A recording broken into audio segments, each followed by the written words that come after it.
there, dickhead.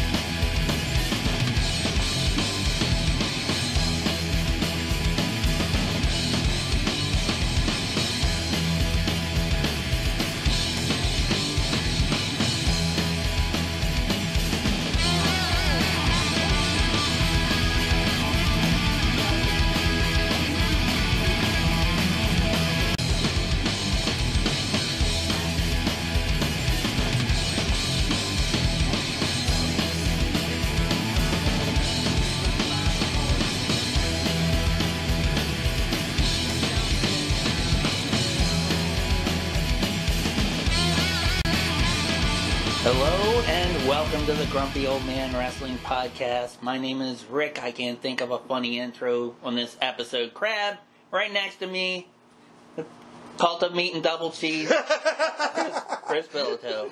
Hello. Jesus Christ, you just made my night. Oh, Christ. You ain't gonna get that song out of my fucking head. Thank you. My pleasure. That was the idea. Earworms. Earworms are bad for you boys and girls. Earworms are really bad. Well, folks, we took a little break from the goings on in wrestling because a lot of things. Mainly because Vinnie Mac's been pissing us off left and right and sideways. And, Where do you want to start with this one? Jeez. Well, I'm going to make a proclamation, Chris. Give you a little background, folks. Years ago, I used to DJ for a nightclub in Baltimore, and our head DJ had a rule where once in a while we would work every Saturday night, and there would be a hot rotation of maybe 5 songs that people had been requesting every night for maybe 5 or 10 years straight. And they would make a rule where it'd be like, okay, from here on out, these songs are forbidden. You can't play this song, or this song. So I'm going to do that with our Get Off My Lawns. We can complain about the WWE if we want.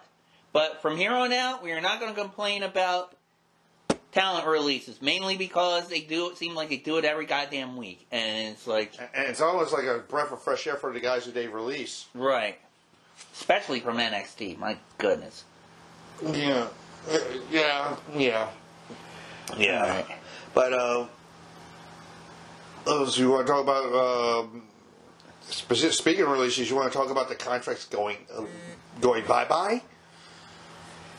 Yeah, okay, well, all right, let me amend that. We can talk about it as far as the actual stories, but they won't be a Get Off My Lawn. Okay. We'll talk about something else with Yes. that. But, all right, well, yeah. I got mine later, believe me. And when I told you off air, you were surprised it was going to be. Yeah, I know. I guess maybe the checks they're sending are bouncing. I don't know. But you want to do that first? Because I can first. get it out of your system. Chris, who do you want to get off your lawn today? Impact Wrestling. Jesus Christ. Brent, we haven't done a show since before Thanksgiving. They did a Thanksgiving episode, which we know it was a throwaway episode. We know nobody was going to be watching. I saw the numbers. They drew 78,000 people to watch the show. Everybody's at Grandma's house, right? And you chime in on this. You know what I saw? Not wrestling. They brought back Wrestle House. That hurts me just looking at you looking like that. Where if you saw it last year, they did during the height of the pandemic with the travel restrictions and with the limited number they had. They did a takeoff on reality TV, like Big Brother and Survivor and all that, and called it Wrestle House. In other words, shows that wrestling fans don't watch. Yeah. Right. And they did an entire episode of Wrestle House, which if they had matches, it was like empty studio matches with the guys around the ring. And the play-by-play was done by... You better put your drink down for this one. The Impact Doctor, some guy in clown makeup, and James Mitchell. Which James Mitchell did the narration of the entire episode like it was 'Twas the Night. Oh, jeez. Yes. Yes. This was horrible. And because I was off that weekend, I got drunk and watched it, and it didn't kill the pain. That sounds like the only way you could watch it. It was the only way I could watch SmackDown that week too. But Sounds more like Mr. Burns tripping off of his meds. I love Impact. It's the alternative out there next to AEW compared to what's coming out of Stanford. But to put that out there when they taped a bunch of shows at Sam's Town is mind-blowing and mind-boggling. I don't know why they did what they did. They made it as... You know who the center of the story was? Johnny fucking Swinger. Because he felt sad. He didn't feel thankful. And you know who the quote-unquote cast members of this little episode were? Who? All of Decay. Even though they were on the streaming special that night. Right. With the Knockouts tag titles. Because apparently Rosemary and Jessica Havoc can teleport. Spooky bullshit. Remember that. Yeah, it's bullshit, alright. Alicia and Eddie Edwards. Chris Sabin. Hernandez. You know, the former TNA, wasn't he a TNA champion at one time? Mm-hmm. Speaking of TNA, I'm kind of seeing this right now. Yeah, back from the 70s. Yeah. Like I said, it's... I don't know. Scott D'Amore, I don't know what mushrooms you're taking. Get off of them. I don't know why. Get off my lawn. Fuck you. And you would think, okay, a lot of people have been critical about the recent ratings for AEW Rampage, but they're trying to put on, at least they're trying to put on some good stuff. A wrestling product. And a product. Yeah. Not just a product. Yeah. Yeah, that too. As product goes, starts with Bugs Bunny on MeTV, but anyway. Yeah. You're despicable, but anyhow. Yeah, I agree with you. They should at least try. I mean, there was a time, this shows how old we are, Chris. I mean, Survivor Series used to be Thanksgiving Eve. Yep. Jim Cornette rails all the time about, a lot of times wrestlers made their most money on Thanksgiving and Christmas. So they would try to actually put on good shows to sell out their arenas and stuff. And all this stuff going on where they do have some travel restrictions lifted where you don't have to have empty arena matches. You don't have to have this theatrical bullcrap. It's like, me and you both watched Hard Times, so we noticed they had crowds. Not a big crowd, but they had a crowd. Right. And that was because Atlanta's like Baltimore and a lot of cities on the East Coast where mayors are like, they still want to have a double mask, triple mask mandate. Yeah, I mean. Just to rob the bank. Yeah. And smash and grabs. Yeah, even in Baltimore, you can't even say "Let's go, Brandon," because then people think you're cheering for their mayor. But regardless, okay. We regress. Yeah. But like I said, the episode blew my mind. I was like, I can't. I'm like, I can't support this. No, I can't support it whatsoever. Then next week they went back to your regular schedule programming with matches, and they set up for Hard to Kill, which. I didn't write any notes for it, but I do know the main event for Hard to Kill is going to be a three-way.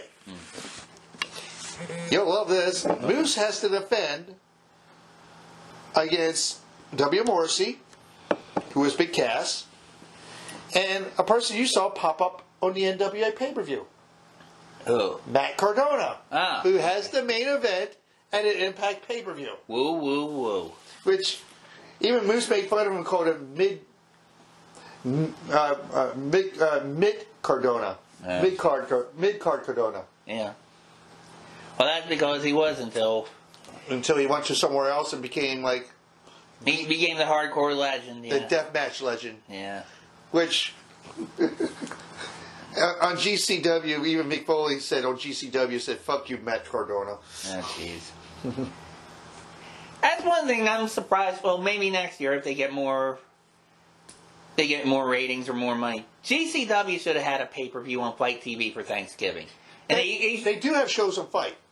They should have even had a hardcore match where you see like Nick Gage trying to carve somebody's head like a turkey and like throw stuffing at them and shit like that. I don't know. That'd be plenty of shit, but. And I know I know you really haven't watched much GCW product. I have, yeah, a little bit of that I have. There's a female there who has done hardcore matches, and now she's starting to branch out and wrestle other females who are coming into the promotion named Alley Catch. Oh, okay. And she just had a match just last weekend, the past weekend, against Thunder Rosa, and for her it was a 5-star match. And then again, it's who you dance with. Of course. And Thunder Rosa is probably the best female worker out there right now. Right. And I'm saying that over Charlotte, over Becky, over Sasha, over Bayley. And then probably even in our own company over Britt. Yeah, and did you hear who showed up on Dark? Oh. Marina Shafir. One of the Rounda's 4 horsewomen. Ah. Mrs. Roderick Strong. Okay. I heard, I don't know if she signed, but I know she did a Dark match. If she signed, more power to her. Now, what else you want to cover, my friend? Well, you have your notes with you at all? I have notes from a couple of weeks ago. What, this past week? Really didn't write, but I'm going by memory. Oh, Lord, we're in trouble.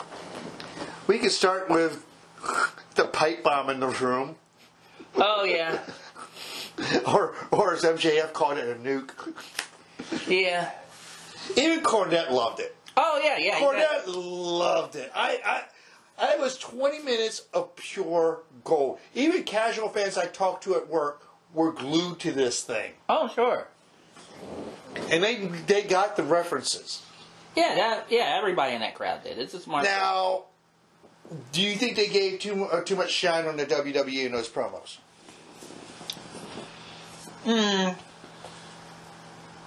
I normally don't like when they reference the other companies, but for those kinds of promos, it worked. I mean, it's like with those two went at it, and then when you had Britt Baker and Ruby Soho go at it, what was your favorite comment from either or?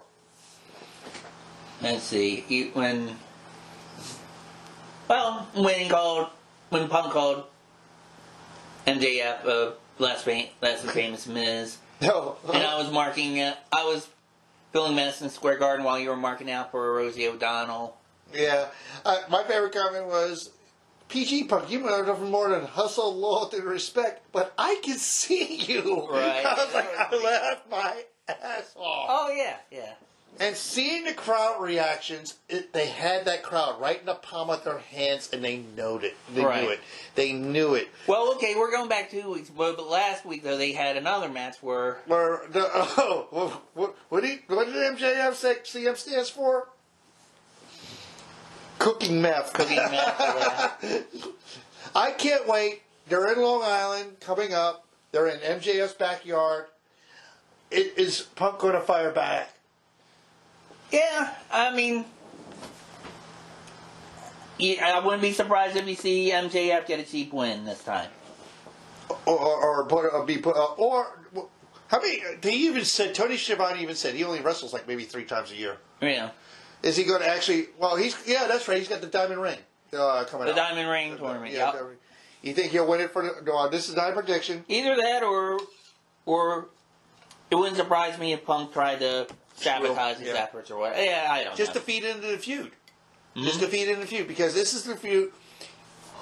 I like. Again, we both watched Wrestle Talk. Ali Davis almost cried because this is the feud he'd been wanting to see. Ali Davis has issues. Ali Davis doesn't have issues. He needs a shave when he dresses like Maki. I remember that, yes. Or he's singing Jericho's theme music. Oh, that was... God, I don't know what would be worse. That would be like the wrestling duet from hell. Ali Davis and Jim Cornette singing. You watch What Culture, and I know you like what Simon Miller said. Yeah. What did he say about that segment that you remember?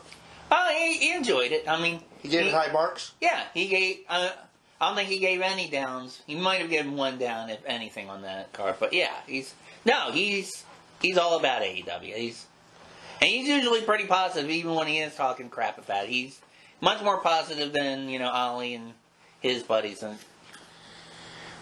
Wrestle Talk. Yeah, but like I said, it's.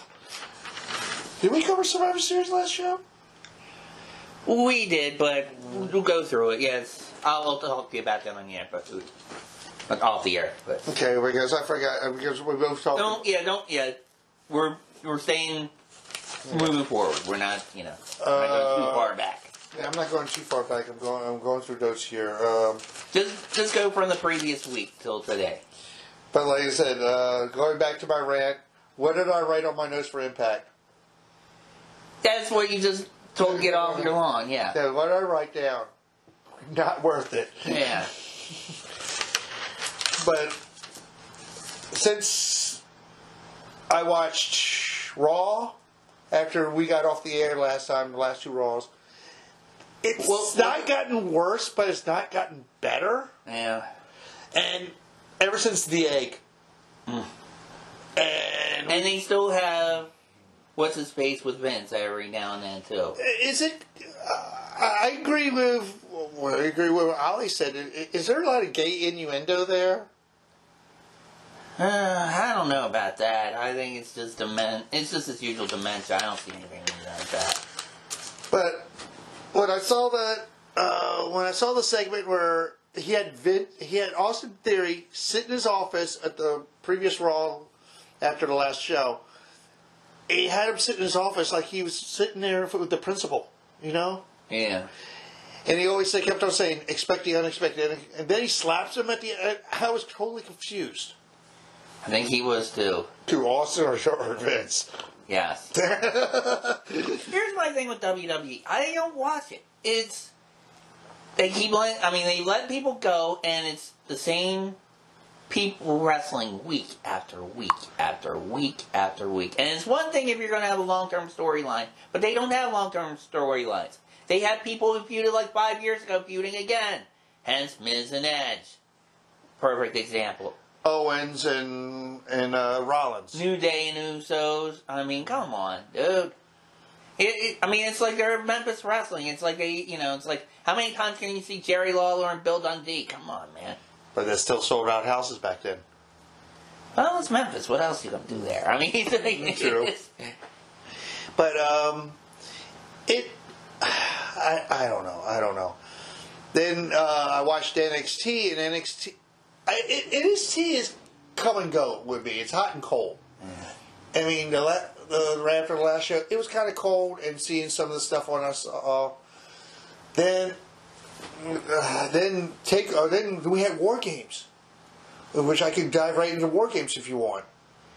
If you must. We had the beginning of the show, which had team. I will call. Okay, that's what they've been calling the new. They had Io, Cora Jade, who's this 20-year-old kid. They gave her a skateboarder gimmick. All right. Raquel Gonzalez and Kaylee Ray. I don't know if you remember her that much. Yeah. And she was the NXT UK Women's Champion. Okay. She's a face here, but she was a heel in NXT UK against Toxic Attraction and the twitchy Dakota Kai, who, I will say this, she dyed her hair completely pink, right? Okay. She looked like when she showed up for the special, it looked like a crimping iron went wild on her. Oh God. But, and this used to be the cool brand of WWE. What? Jesus Christ. The bump of the night, I will say this was one of the bumps of the night. Cora Jade had one of Toxic Attraction on the table. She went to the top of the cage and did a swanton. She looked like she'd landed very badly, very long, and she was holding her arm the entire show, the rest of the match. To the point where this is where I think it was a kayfabe injury. Io Shirai brings her back in, the medical staff opening the door. Io drags her back in, and how do you pop a dislocated shoulder back in place? Very careful. She yanked on the arm. Ooh, yeah.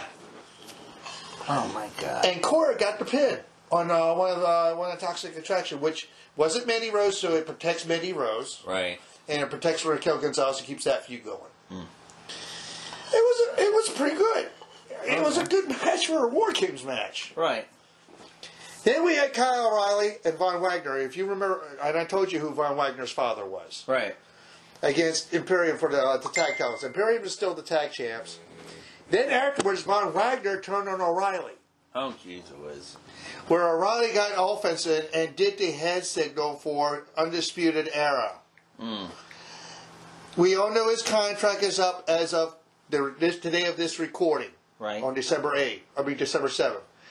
He's having a cage match on this episode of regular NXT against Von Wagner. It is his goodbye. Okay. I almost guarantee it. If he's doing Undisputed Era, that means he's going to join Fisher and Cole. Mm. Roger Strong re-signed for a multi-year deal. He's not going anywhere. Then we had a hair versus hair match.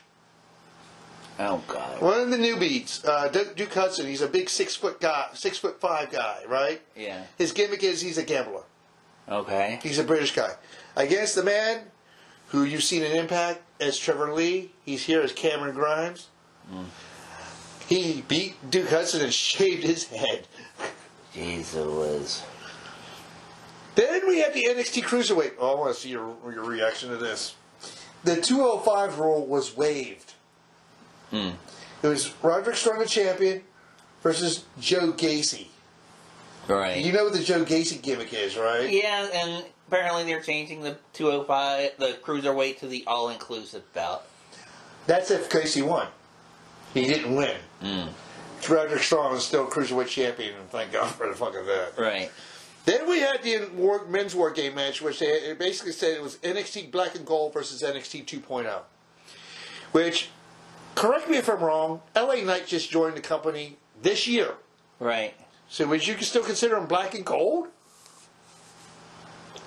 I would, because he came on before the changes? Crayola melted all over the place. Yeah. It was him, Pete Dunne, Tommaso Ciampa, and Johnny Gargano. Yes, we had the reuniting of DIY. Okay. Which... It sounded like you needed to be DIY to watch this, but anyway. Gargano came out to his original music.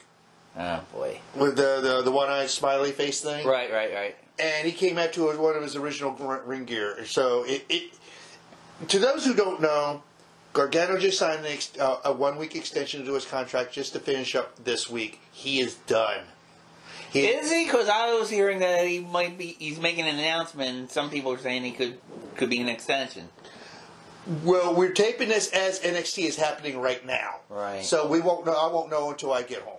Okay. So I don't know what the announcement is. He could be just jumped and just buried right there, you know? Yeah. These matches are star-making matches, and believe it or not, Braun, I'm not Rick Steiner's son, Breaker, barked and did a Frankensteiner. Oh, jeez. Is he wearing a headset? Not yet. Give him time. Give him time. But he was barking like his dad. And doing hurricanranas like his uncle was back in his prime. When I watched Simon Miller's review of Raw, earlier the days that we're recording. Yeah. He did a skit where he was like actually talking to himself, but it's like on the right side it was supposed to be like an office worker, and he had like a green screen of like an office with a water cooler, and he was basically saying it's like how Raw was so crazy because it's like, imagine explaining to your buddy at work, that doesn't watch wrestling, so how was that wrestling show? What happened? And then you explain to him what's going on, you're like, huh? Yeah, well, why would people? Yeah. Which is why I don't watch that show anymore. I just go for the highlight. Yeah. The match results. When we talk about them, it's like, those are hilarious enough. Well, since we're taping this on a Tuesday during NXT, I actually watched the night before War Games because I can scan through Raw if I just scan it, just get it from my source. But like I said, if you want to go back to the Punk thing, what do you think of what Liv Morgan said and what Edge said a couple of weeks ago? I thought it was a bad taste to. You think it was bad taste? Reference all the people being let go. Yeah, absolutely. That was bullshit, From yeah. what I understand, Edge had creator control over his promo. Well, Ed should have that shit taken away. That's why I don't like when Mr. Burns and Mrs. Burns' daughter, tell people to, what to say in scripts. But that might be why they do it, because sometimes they say some dumb shit. Yeah.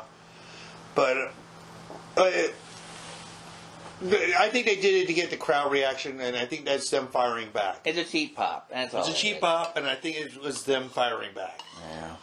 Do you think so? It was yeah, that's what I thought too. Where AEW is firing shots across the bow, they answered back with water pistols. Pretty much is that cartoon between Bugs Bunny and Yosemite Sam when they each had pirate ships. Oh yeah. Free trade!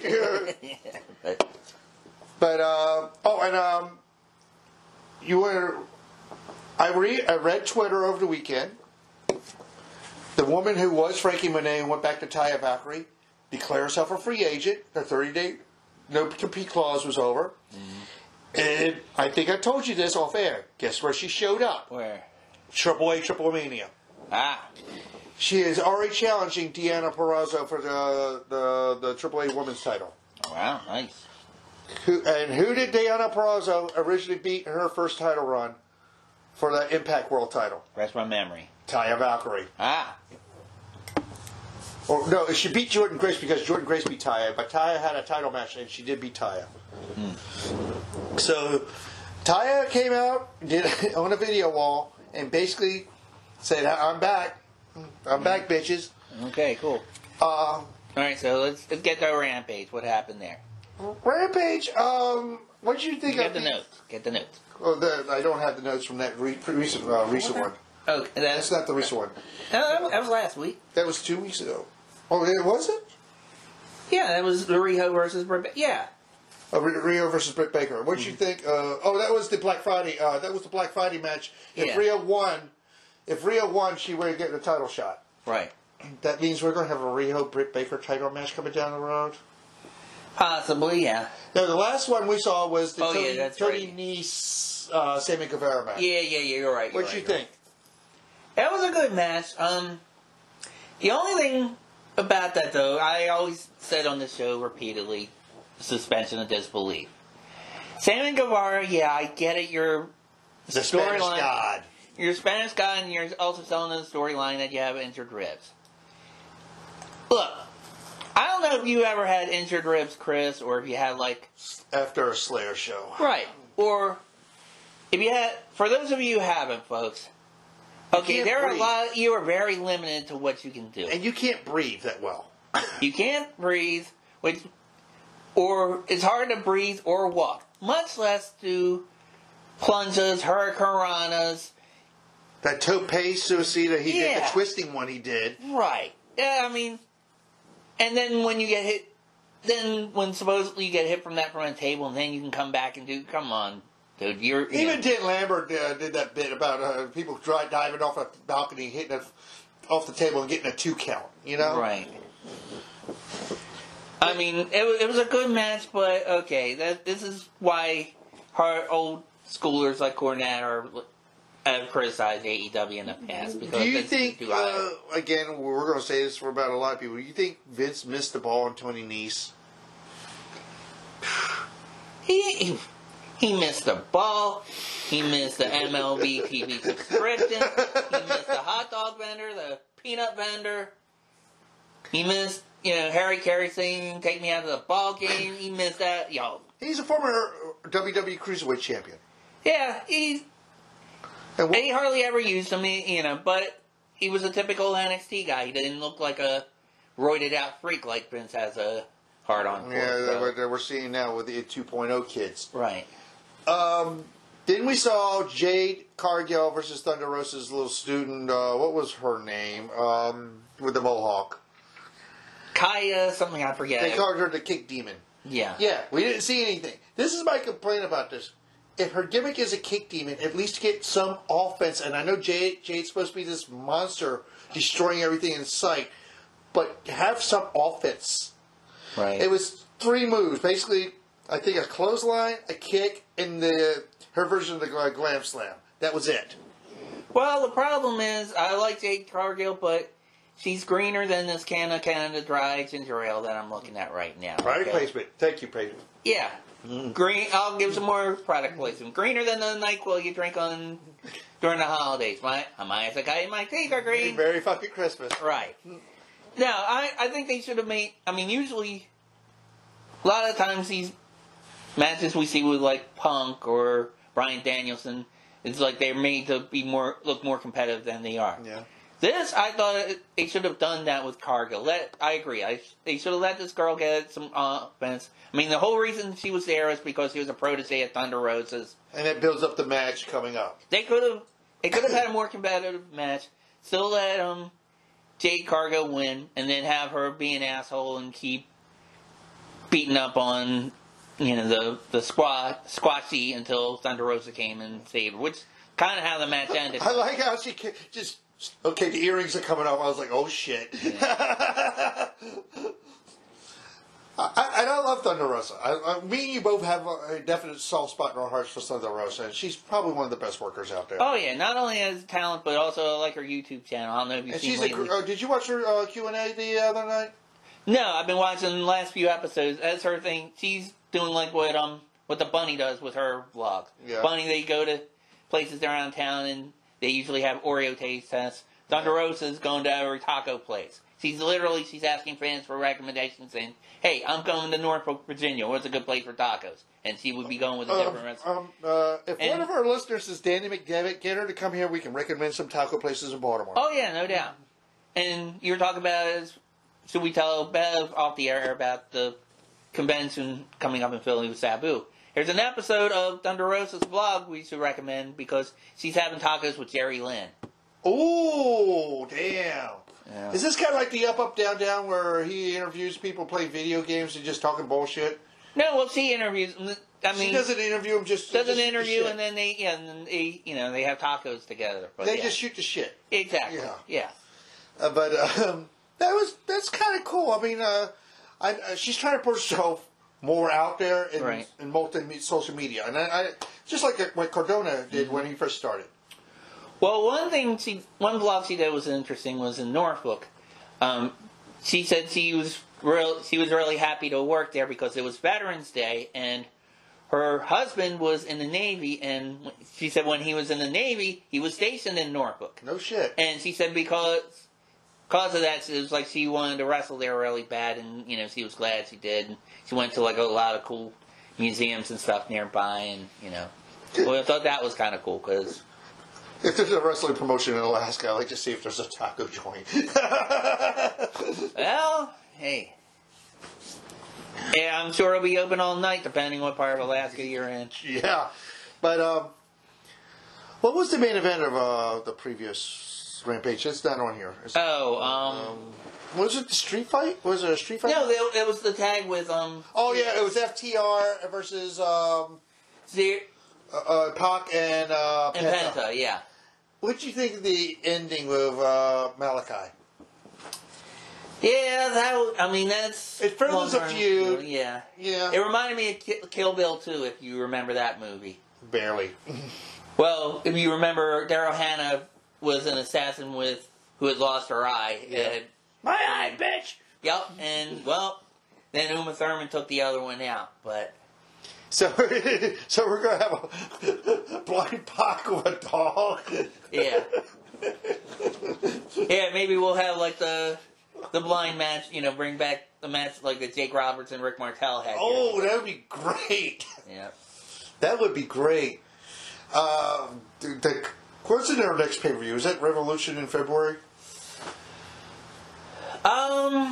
It might be, but I mean, they're building a bunch of stuff up for an episode of Dynamite called Winter's Coming. That's when Sting debuted last year. Yeah, and then that's also when they have, I think it's supposed to be the match between Cowboy Shit and Fickle, but anyway. Also, they're probably going to have the anniversary show around Christmas. By the way, I fucking love Bryan Danielson. Oh, yes. He interviewed, he said his best for heel run was for him when he had the Witten title. Oh yeah. When he was Earth's the people. champion. He was the environmental champion. He was Earth's champion. Yeah. Remember when he had the belt and says, "I think I'm going to name her Bessie." But I like this. This is. Was he ever heel in Ring of Honor? I can't remember. I don't. I actually did see him once live in Ring of Honor in Philly. I think he was. I got till 5. I have till 5, Mr. Referee. You're going to get your fucking head kicked in. It's a wonder they haven't started that yet. I think they used to chant that in Ring of Honor. Oh man. Yeah, I was like, oh boy. If he wanted to up his level as far as being a heel, say he was going to go after -1. Oh. Well, the thing is, they're in Long Island. Mm-hmm. Who's from Long Island? And who's he facing at the next Dynamite? Punk, and hopefully not Larry, according to what he said. No. I'm talking about Daniel. Oh, he's playing another new Dark Order jabroni from there. Johnny Hungry. Yeah. He's taking on Silver. Went after the Beaver Boys. Yeah. But when I saw that, I was like, I could get into that. He's going to beat the crap out of him. He's going for the Dark Order to get the Page. Right. Because he already beat. Who did he beat so far? He beat Uno. And you're gonna beat Angels. Yeah. Was it Allen Angels? I think he's only beat 2 so far. 2? Oh, who was it from Atlanta? Was it from Atlanta and Uno, right? Right, yeah. Okay. So it'll be wonderful to see how this plays out, and with Silver's good. Silver's very good. Yeah, he is. He's had some good He's a matches. character. I'll give him credit, but he's good. Yeah. Oh, he also bought. Did he buy Cabana? Yeah, he bought Cabana too. Cabana in Chicago, yeah, and kicked his head in. But I like how he's using different submissions. He's just not using the label rock. He's using different submissions now. Right. Yeah. He was doing that even before the turn. But yeah. He was doing that in Ring of Honor, and then when Vince got a hold of him, you do this a certain way and do that a certain way. Oh God, I don't want to go back there again. No. I don't want to go back there again. I'm going to have an aneurysm. Talk about Dynamite earlier. Well, what did you think about the Cody Rhodes? The fire table spot? Yeah. The thing is, you saw the stuff on his back before he went through the table. That was all retardant. That was fire retardant. Right, yeah. Yeah, all the plastic on it. An idiot could see that. Right, Again, well, when they do these gimmick I'll matches, admit when I first saw it, I thought he had practiced it before, and it was like peeling skin. That's what it looked like to me. But yeah, I had heard that again, too. when it comes to these gimmick matches, they're falling flat on them. They fell flat during the Blood and Guts. They fell flat during the Exploding Ring.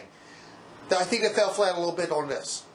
And that match really, I mean, if there's ever any match where you can tell that the person who's supposedly inflicting a pain is actually protecting the person he's giving the pain to, that match definitely was. Because, I mean, Andrade got a little bit of part, but Cody got all of that table. Square on his back, and then his arm was still burning when he was pinning Andrade. And you saw from that shit show reality show that they have, he's been saying he's been having back problems.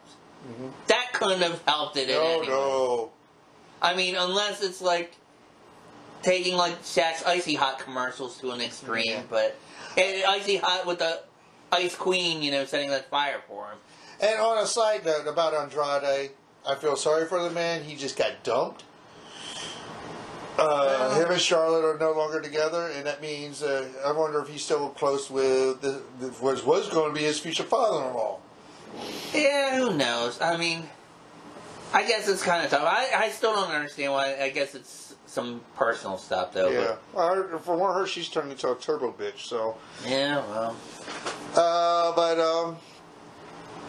Going back to Triple Mania, I'm going to say something about Triple Mania real quick. Yeah. FTR.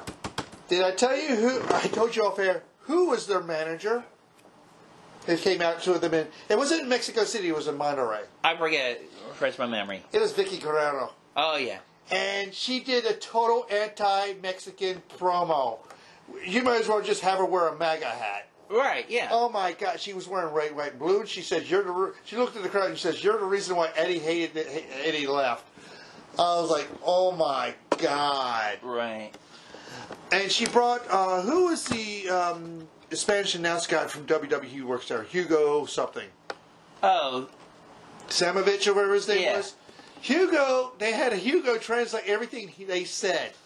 And they literally, and Cash, I mean, Dax was the one who literally got in fans' face. Yeah.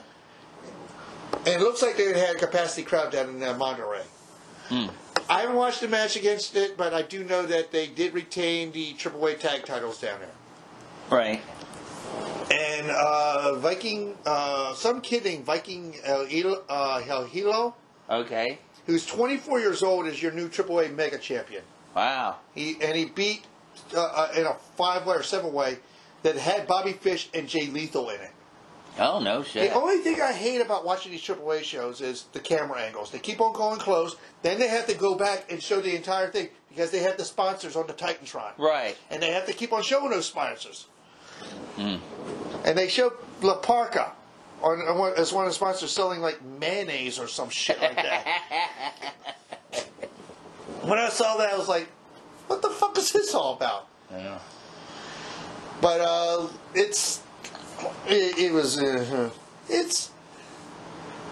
love the in reaction. I don't know how did you ever like the hexagon ring? No. Even when it was in TNA?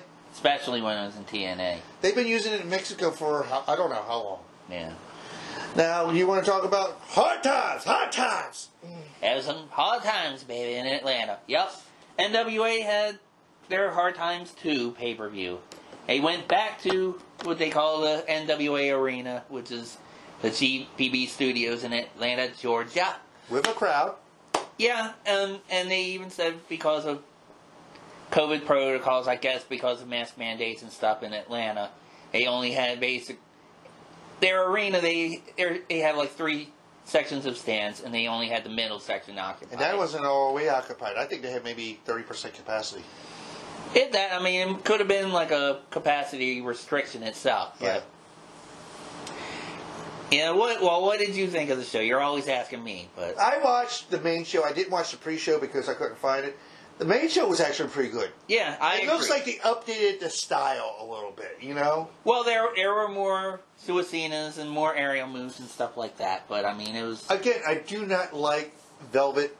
She's eye candy, but I don't think she's that good as a commentator. I disagree. I think she does very well on there. And I'm not just saying that because she is eye candy, but no, I think she does a good role of a color commentator there. Sometimes, I mean, when they first had her on there, it seemed like her and Tim Storm were stepping over each other on that. Yeah. But now I think they kind of worked things out. They kind of did that on 73, didn't they? Yeah. Yeah. But, I mean, because, I mean, they every once in a while, it's like if Tim Storm's wrestling, they have other people in the booth. Like, they'll have Trevor Murdoch come in, and he's okay. Or they'll have Aaron Stevens. He's pretty good. Austin Idol. Okay, I was getting to Austin Idol. No. Keep him the hell up. Because he's so dated? He's a good promo by himself with his... Just keep him to do that.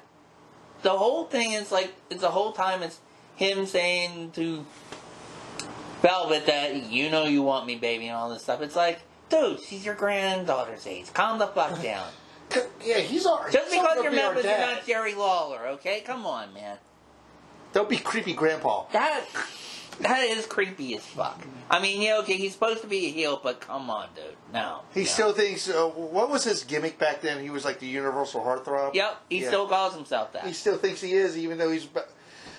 Again, he managed Nick Aldis in CZW when Aldis won the NWA World title. Right. In CZW. Right. Which, that crowd shitted all over it. Well, they're idiots. I mean, you know... I'm sorry. Because they saw a wrestling match instead of people throwing furniture at each other. Yep. But, well, let's go to the pre-show for... Like I said, I didn't watch the pre-show. You probably... I wish I could have, because I was looking forward for this match. I was disappointed that it wasn't on it. This is one of your complaints, too. Yeah. AEW, WWE, NWA, Ring of Honor, GCW, you're all guilty of it. Stop. Impact, too. Well, fuck Impact. Stop putting title matches on your damn pre-show. I've seen it done for New Japan, too. They've done it in our pre-show. Okay, they need to stop doing that, too. Okay? Thank you very much. What timing? All right. The Grumpy Old Man Wrestling Podcast house show band, everyone. All right. Hey-o. But no, this is a match I actually wanted to see. I'm a big fan of the current champions, both of those The ladies. Hex? Yes. Allison Kay and Marty Bell. Oh my god. Yum yum. But they took on the teams of Natalia Markova and Kylie Ray, which I wanted to see. I wanted to see Markova and Kylie Ray together. Tootie Lynn and Paola Blaze, we've seen on the Empower and the other other episodes of Power on for NWA. They wrestled for the women's tag titles, and the Hex successfully defended against all the teams mentioned. I like Marty. I really do like Marty. I remember Marty from TNA. I remember Allison Kay from TNA. Oh, yeah. And when she was Sienna. And Marty Bell was part of that group called the Dollhouse with Mia Yim and Taryn Terrell. Right, yeah. Yeah. This is another match I would have wanted to see, too. And this was for a tournament to qualify for the World Junior Heavyweight Tournament. And they mentioned it in the card, but anyway. Homicide defeated. Christ, they have enough people in this for a card just in this one damn match. Yeah. They have impact disease. Okay. Homicide defeated Alex Taylor, C.W. Anderson, Mariah Davari, P.J. Hawks, Luke Hawks, Darius Lockhart, Jeremiah Plunkett, Jamie Stanley, Kerry Morton, Sal Renaro, Victor Benjamin, and Ricky Morton to qualify for the NWA World Junior Heavyweight title. Is Kerry Morton related? Is that his son? Yeah, it is his son. Okay. They mentioned that during the pay-per-view. Okay. He wants to step up. He'll probably turn heel on... Do the father and son thing like Colby did with his dad? Yep. Yeah. Then we get to the actual proper Hard Times 2 card. Which surprised me that he's working anywhere right now. Well, I don't know. Austin probably had a good relationship with Billy Corgan. I don't know. Wasn't he there when Corgan was working with Dixie? Yeah. Okay. That's probably where he put. But anyway, Austin Aries. He wound up defeating Rhett Titus to also qualify for the NWA World Junior Heavyweight Title Tournament. He should have just had the damn tournament with that previous match. What the hell? Okay. It's not a prediction. It's a spoiler. Yeah. Then we saw your friends at Impact. This was for the Impact Knockouts title between Mickie James defeating Kiera Hogan. Pretty good. It was pretty good. And Kiera's come a long way. Kiera's come a long, long way. Well, again, it's your partner. Yeah. Mickie James probably carried her through that match. But it was a good match. I'm surprised that it ended with as much good sportsmanship as it did. Because I totally expected Kiera Hogan to heel on Mickie James. Kiera left, spent most of her career in Impact as a heel. Right. And in the NWA, they've been building to the point of Kiera Hogan saying that Mickie James has been saying stuff about her, and Mickie James like, I didn't say anything. What are you talking about? But just using it as an excuse to... The whole handshake thing at the end, yeah, and right. The hug, yeah. Okay. Then we go to... We saw the Ring of Honor Tag Team Champions, OJ Key, which was, it was Matt Taven and Meg Bennett, yeah. It's a wonder we didn't see Maria. I'm surprised, too. Anyway, they defeated Aaron Stevens and Kratos to defend the Ring of Honor Tag Team titles. And there's been a storyline building where Aaron Stevens at first was kind of like, he had like some mental block. He was unsure of himself as far as wrestling, and they kept winding up losing matches. Well, they lost matches, too, but Kratos was trying to get Aaron Stevens to heal up, and oh boy, he got that and then some. Oh, I saw that, yeah. Yeah. It's a shame that the question mark isn't around to straighten him out and say, hey, calm down. But, Karate! Yeah. But, anyway, so that'll be interesting. We get to see crazy Aaron Stevens from here on out. I like him better as a heel anyway, to tell you the truth. Do you like him better as this or as Damien Sandow? Oh, no. Well, I like him better as this, because Damien Sandow, he was too much of a WWE character, you know. He was like the Dean. He was... Well, you wouldn't like him when he was in Impact. Yeah. They gave him a Liberace type character. Right, yeah, definitely wouldn't like it. No, I liked him better where he was just an arrogant asshole, and then he was an arrogant asshole being mentored by the question mark, you know, and that was fun. But alright, in other news, we had Camille Brickhouse, whatever you want to call her, defeating Melina to retain the NWA. That was a good match. That was a excellent very good match. Yes. Melina, God, she tried to take Camille's arm home with her. That was called her. What they called her, the legend, Melina. Yeah, I don't know. She's 42, so yeah. She is old. Well, I wouldn't say old enough to be a legend. Well, I don't know. She put on a great match. She still looks tremendous in the ring. Hey, go to the NWA Twitter page, and I think there was like post-match interviews, and she did kind of. You gotta see the interview yourself to judge for yourself. Yeah. Then we saw for the NWA TV title in a no DQ, no time limit match. Tyrus went everywhere.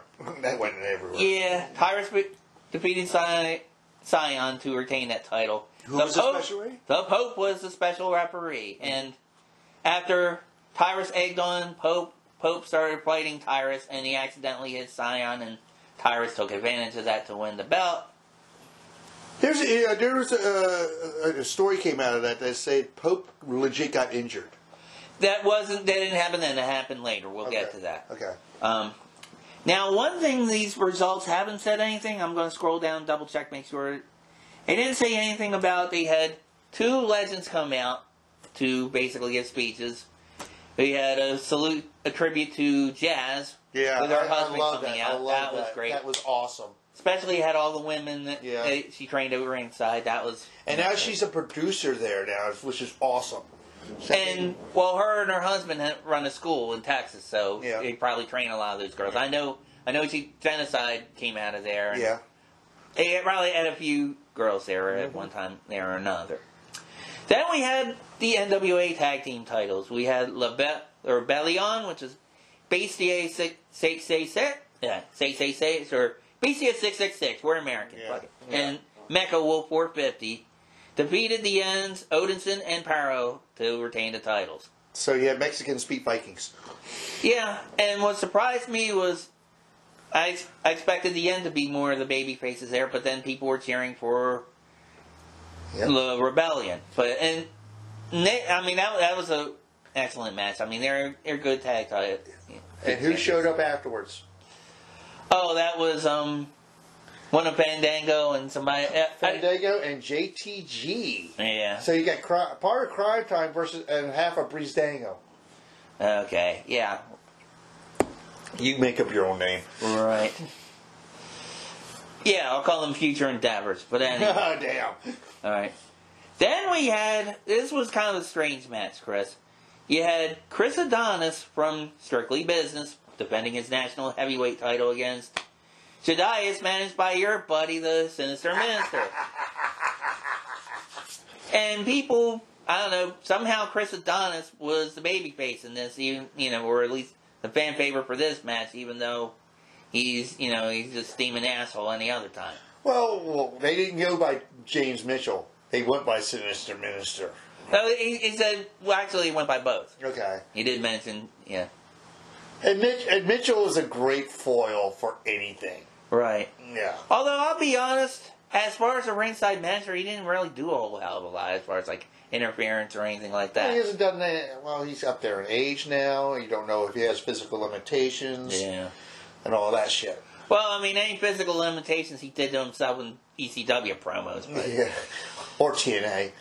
After he shaved Raven with the wrong shears. Good God. Yeah. Then we had a battle of Strictly Business. Yes. We had Tom Latimer versus the former NWA World Champion, the National Treasure, Nick Aldis. Aldis defeating Mr. Latimer with the most devastating move in all of sports entertainment. The surprise roll-up. Yep. Oh, buddy. And that match wasn't too bad, though. I would say it was pretty much what you would expect from it. Usually, you don't see too many like high flying and all kinds of stuff with Nick Aldis. He's strictly on the mat, wrestling with a little bit of brawling here and there. But what was the stipulation in this match? the stipulation was if either wrestler got a disqualification, both would be suspended for 2 months. Yeah, right? That didn't happen, fortunately. So yeah.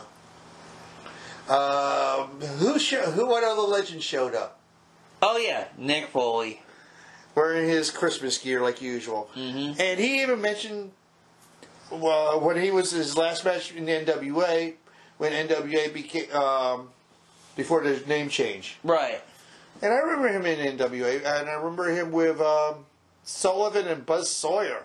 Oh yeah. They were called the Butcher Shop, if I remember correctly. Mm-hmm. And that was awesome. Butcher Shop, or was it Butcher Shop or Slaughterhouse? Slaughterhouse. Sullivan's Slaughterhouse. Yeah. Which I thought if they could let it run, it would have been great. Right. But what was the next, the main event? No, well, one match before that, you had Colby Corino defeating Doug Williams. British Invasion. Yeah. Yeah, Nick Aldis' former tag partner. What'd you think? That was a good match. Colby coming a long way? I mean, they're trying to push him, but we'll see. Who's better, him or his old man? Oh, his old man. Mm-hmm. His old man was a much better promo. Yeah. Former ECW champion. Yep. And then finally we did get to the main event with Trevor Murdoch defeating Mike Knox to retain the NWA title. And then as soon as the match ended, you had whoa. The Death Match King. Matt Cardona, who supposedly came to congratulate Murdoch, well, actually just distract him so Knox could get a cheap shot for losing the match. But you know, what did you think of the match as a whole? It was a good match. It was pretty much what. I mean, it was to me it was a typical NWA match. A lot of the NWA that style, they're old school, they're ground based, it's mat wrestling with a little bit of brawling, you know. Would you say that even when NWA was with TNA and you basically had Jarrett as champion all the time? It was different there. I mean, when I say NWA, I mean like the old school, like Ric more Flair. established NWA. Yeah, that's how that was. I mean, it was more like that was more like Southern wrestling. The TNA was just trying to compete with Vince, you know, and use the NWA as a stepping stone, right? And also be a place since, you know, ECW had folded and all that. Yeah, even though they were using that belt in TNA. Right. Yeah. But overall, I give it 3.5, 4 stars out of 5. Yeah. It was. There were some bumps in the road there, but you did what you could do with what you had, you know. Right. I mean, I guess the biggest minus I would say for that card, and they really couldn't do anything about it because the Atlanta government being paranoid or stupid or whatever, is the crowd mandate. I mean, it just it's with less people in there. It just, I mean, it sounded like a studio wrestling show, like their old episodes of Power did. But I mean, you know, when you say crowds and the pandemic, we are just segues right into New Japan. You know about the new restrictions in Japan, or have you heard about this? I've heard about it from you about 20 million times just today alone. But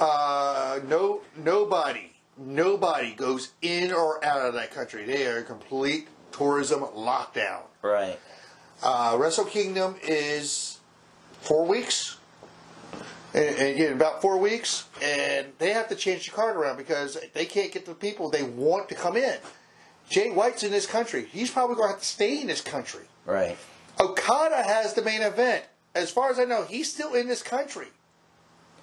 Well, why don't they just reschedule and have like another card or something? Just because that's January 4th, and they always had Wrestle Kingdom on January 4th. Yeah, well, they don't always have a pandemic, Chris. Yeah, you gotta be flexible. And the variants are going around, and everybody's hopping around, not knowing what variant is more dominant right now. Either that or change the site of it, have it in America. And just do paper. Well, shit. Get vaccinated, Japan. You know better. Come on. Yeah. Well, you forget how traditionalist these people are. They're not traditionalists. They're like Futurama compared to us. Have you ever seen things in Japan? They're way ahead of us in so many things. But in other ways, January 4th at the Tokyo Dome, it's set in stone each and every year. Okay, well. And I make it a point to go out of my way to watch Kingdom every year. And it's going to be weird because they had Kingdom this past year, this past January, with limited crowds at the Tokyo Dome. Then everything got clamped down again. Then they did, what is their stadium in Japan? MetLife something. Oh, you know baseball better than I do. I have no idea. They had maybe 1,000 people on the field. That's it. Right. Well, I mean, you have mandates. You got to do what you got to do. And the Japanese government is being hardcore about it. They should. They should have been that a long time ago. They've been like that. When New Japan started doing shows again, summer of last year, they were doing empty arena shows. Right. Like everyone else was. I don't see it getting better for right now because if you watch panic porn on any side of the spectrum, political spectrum, it's still there. Yeah. But we have Omicron, and then next thing you know, we'll have Megalon variant. The memes on Facebook are fucking hilarious right now about it's Omicron, it's a Star Trek episode. I've seen more Transformers references. Yeah. But yeah, it's... But, like I said, it's neither here nor there. I want to get to the previous SmackDown and the destruction and murder of a Syrian Canadian. You want to talk about this? Oh, about Sami Zayn. Go ahead. Sami Zayn won a battle royal. The Black Friday what's it called? A Black Friday battle royal. The winner would get a title match against Roman Reigns. Sami Zayn won the battle royal through chicanery and trickery, the old Jerry Lawler tricks. Yeah. You know. Caleb Braxton was threatened with her job by Paul Heyman, by the way, earlier that night, saying if you don't have confirmation that Brock Lesnar's coming back, you might as well just say goodbye. She came off with saying it's confirmed the suspension has been lifted. So, did you see the segment at all with Brock and Sammy? No, I Did you hear about it? I thought it was hysterical. Yeah. I watched it live. I thought Brock Lesnar came out and started. This is the most we've heard from Brock Lesnar's voice in the last 4 years. This is the most he's talked in the last 4 years. And listening to those promos, you hear why. When Sammy came out, he didn't know who Sammy was. He did the whole thing as... He said, "Who are you?" Yeah. Why don't you challenge him tonight? And he basically bullied Sami Zayn to take the title match for that SmackDown, the previous SmackDown. And he said, "I'll be in your corner.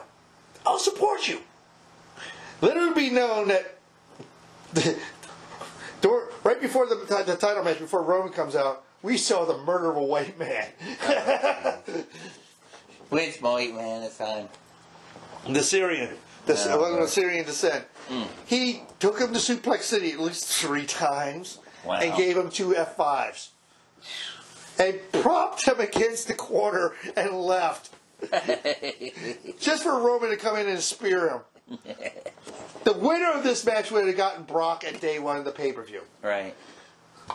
Would you want to see Sammy versus Roman at the pay-per-view or Brock versus Roman? No. I don't know. I mean, I like Sami Zayn. He's funny as a heel and all, but no, come on. He's doing better now than he ever did as El Generico. Right.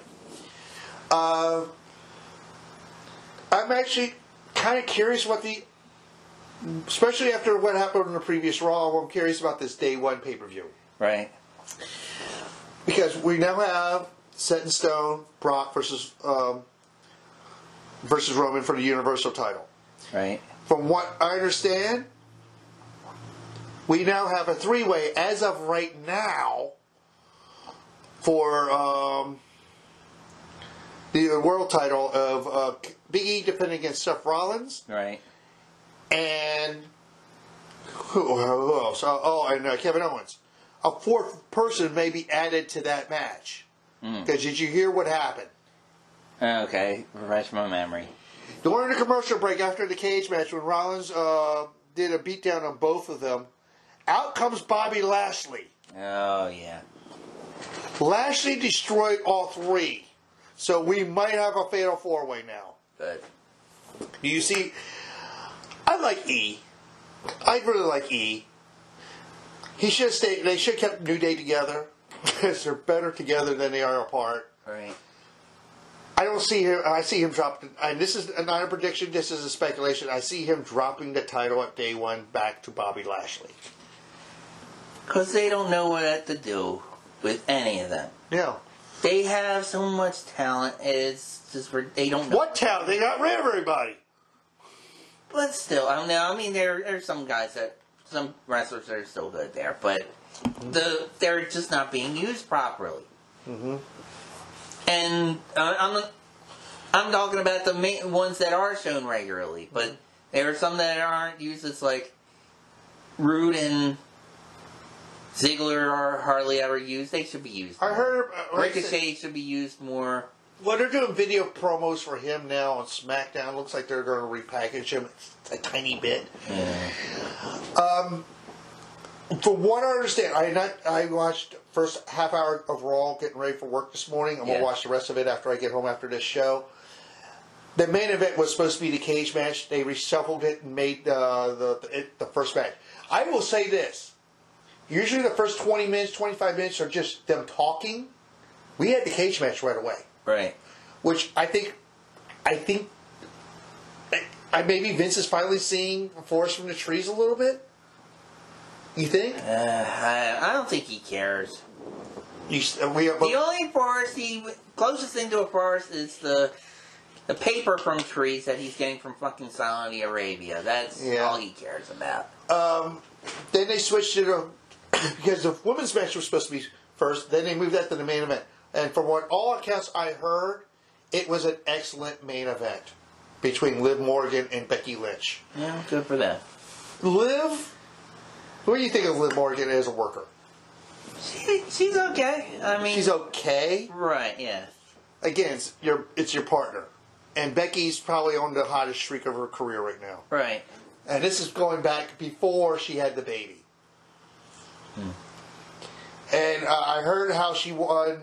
She beat, all intents and purposes, she beat Liv Morgan from what I read with her holding onto the rope. She still did the heel shit. Right. And they were in Memphis last night, so I mean the previous the Raw, and so and I found out he did re-sign. So Old Man Lawler was there around the women, being Lawler. Right. Like I said, after War Games, I'm looking forward. I can't believe I'm saying this. I'm looking forward to NXT because I want to see where they go with Gargano and O'Reilly. I'm really looking forward to AEW. And now that we got the Wrestle House bullshit in our rear view, maybe Impact can get back on track and try to build for Hard to Kill. Because we're going to have Mickie James defending against Deonna Purrazzo, which I think you're interested in. Yeah. What do you think of an Ultimate X all-female match? For a number one contender's spot. And no names have been mentioned yet. D'Amore hasn't said anything yet. We don't know who's there, who's going to be in this yet.